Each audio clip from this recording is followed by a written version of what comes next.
ಬಣ್ಣ ಬಯಲಾಗುತ್ತೆ ಅಂತೇಳಿ ಸರ್ವೆ ಮಾಡ್ತಾ ಇಲ್ಲ ಜಿಲ್ಲಾಧಿಕಾರಿ ಗಮನದಲ್ಲಿ.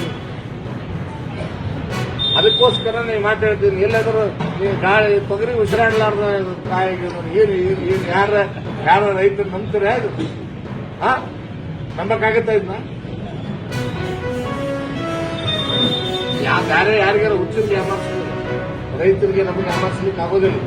ಅದಕ್ಕೆ ಈ ಜಿಲ್ಲೆಯ ಜಿಲ್ಲಾಧಿಕಾರಿಗೆ, ಜಂಟಿ ಕೃಷಿ ನಿರ್ದೇಶಕರಿಗೆ ಹೇಳಲಿಕ್ಕೆ ಬಯಸ್ತೇನೆ, ನೀವು ಭ್ರಷ್ಟರನ್ನ ರಕ್ಷಣೆ ಮಾಡೋಕ್ಕಾಗಲ್ಲ. ಇನ್ಮೇಲೆ ರೈತರಿಗೆ ಎಫ್ಐಆರ್ ಮಾಡ್ತೀವಿ.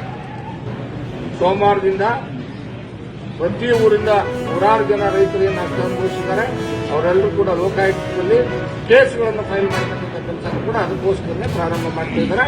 ಅದನ್ನು ನಾವು ಈಗಾಗಲೇ ಎಲ್ಲ ಮುಖಂಡರು ತೀರ್ಮಾನ ಮಾಡಿದ್ದೇವೆ. ಪ್ರತಿಯೊಬ್ಬ ರೈತರು ಹೋಗಿ ಲೋಕಾಯುಕ್ತ ಕಚೇರಿಯಲ್ಲಿ ಕೇಸ್ ಮಾಡ್ತಾರೆ. ಸರ್, ಈ ವಿಷಯ ರಾಜ್ಯಾಧ್ಯಕ್ಷರ ಮೂಲಕ